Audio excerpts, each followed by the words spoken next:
Shalom, Bapak Ibu yang dikasihi oleh Tuhan kita Yesus Kristus. Selamat jumpa di dalam ibadah rumah tangga kita pada saat ini. Semoga ibadah kita senantiasa diberkati oleh Tuhan. Dan tiba saatnya kita masuk di dalam pelayanan firman Tuhan. Namun sebelumnya itu, mari kita bersatu dalam doa. Kita berdoa. Ya Tuhan Allah Bapa di dalam kerajaan sorga, kepada-Mu Tuhan, pada hari ini kami patut datang bersyukur di hadapan-Mu, di mana kami sempat dapat lalui dengan penuh berkat oleh karena pimpinan dan pertolongan Tuhan. Dan di dalam ini Tuhan, dalam persekutuan kami saat ini, kami akan mau membaca dan merenungkan akan firman-Mu. Kiranya Tuhan berkatilah kami, ampunilah segala dosa dan kesalahan kami, agar firman yang kami akan baca dan dengarkan dapat kami lakukan di dalam setiap kehidupan kami. Namun sebelumnya Tuhan, hamba yang akan menyampaikan firman-Mu, kiranya Tuhan kuasailah dengan kuasa Roh Kudus-Mu, agar apa yang hamba sampaikan itu hanya berasal dari Bapa di sorga. Bapa dalam sorga, bersabdalah ya Tuhan, karena kami anak-anak-Mu telah siap untuk membaca dan merenungkan akan firman kebenaran-Mu. Di dalam anak Yesus Kristus kami sudah berdoa. Amin. Bapak Ibu yang dikasihi oleh Tuhan kita Yesus Kristus, pembacaan firman Tuhan pada hari ini terambil dari Roma pasal yang 5 ayat 6 sampai 11.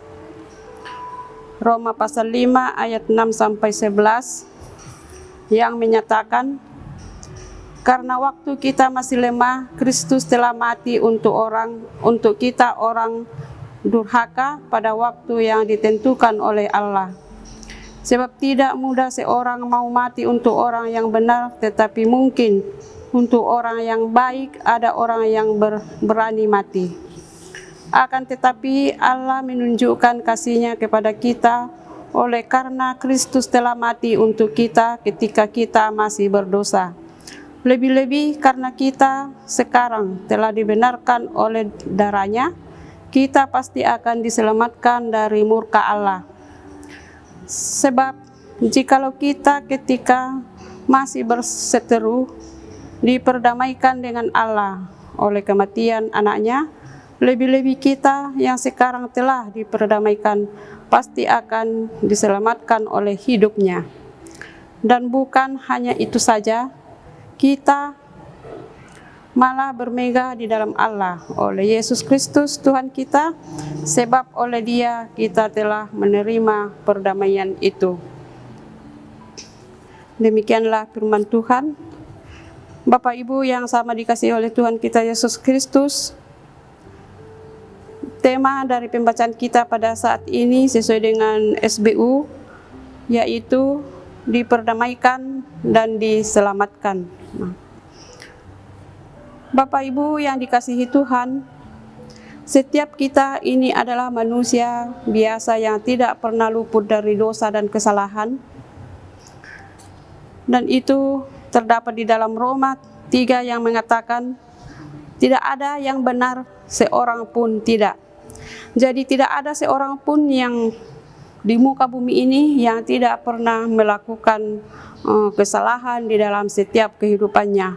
Namun di dalam perlindungan Yesus Kristus yang begitu besar berkat pengorbanannya di kayu salib dan bangkit kembali, pasti kita semua sudah selamat. Bapak Ibu dikasihi Tuhan, firman Tuhan hari ini mengatakan bahwa di mana di pembacaan kita di ayat ke-6 mengatakan bahwa semasa atau di waktu kita masih dalam keadaan yang lemah, ketika kita masih berdosa, durhaka, bahkan berseteru dengan Allah yang tidak mematuhi perintah-perintahnya, Kristus mati pada masa ditetapkan oleh Allah untuk menyelamatkan kita manusia.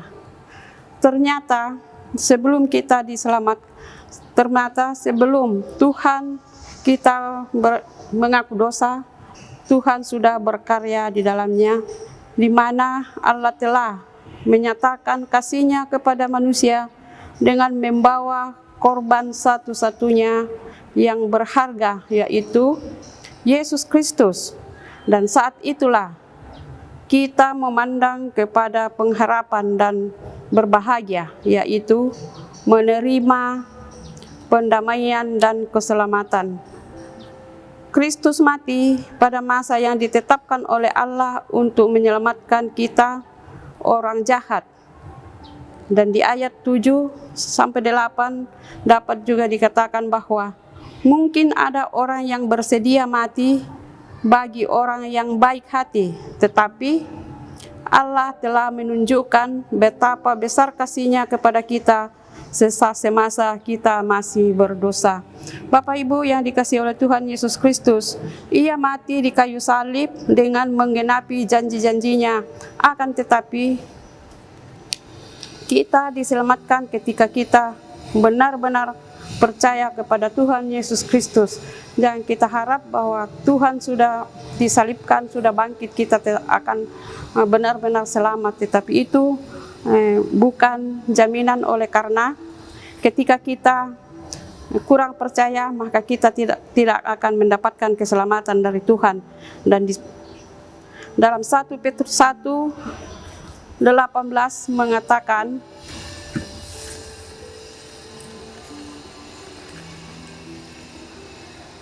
sebab kamu tahu bahwa kamu telah ditebus dari cara hidupmu yang sia-sia, yang kamu farisi dari nenek moyangmu, itu bukan dengan barang yang fana, bukan pula dengan perak atau emas, melainkan dengan darah yang mahal, yaitu darah Kristus, yang sama seperti darah anak domba yang tak bernoda dan bercelah.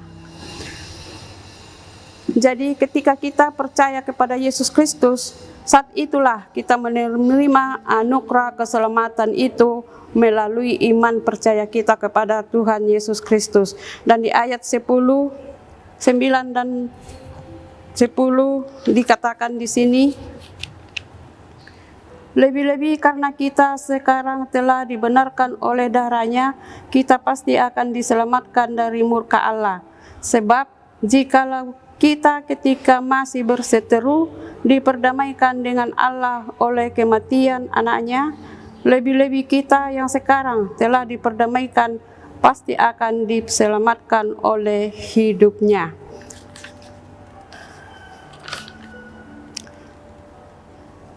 Jadi keselamatan semua orang percaya terletak pada curahan darah Kristus dan kebangkitannya.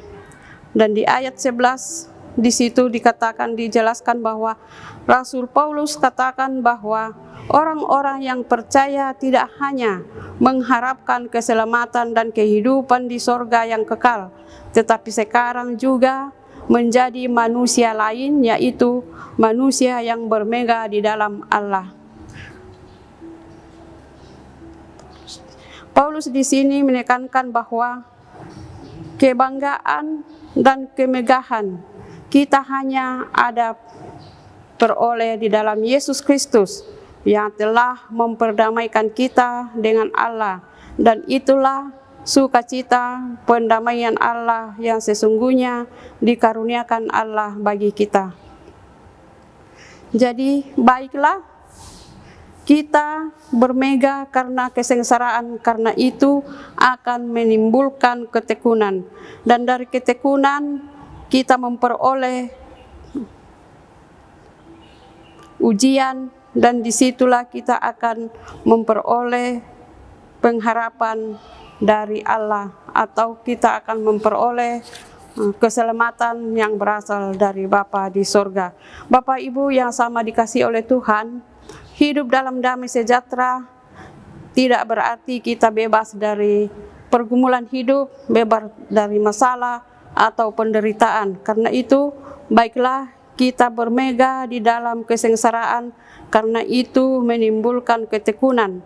Dari ketekunan kita memperoleh tahan uji, dan disitulah kita akan memperoleh pengampunan, pengharapan, sukacita, keselamatan dari Allah. Kiranya Tuhan memimpin setiap hidup kita, bukan hanya pada waktu di awal kita percaya, tetapi sepanjang hidup kita, sebab perjalanan iman ikut Tuhan, itulah keselamatan yang tak pernah hilang dari kita.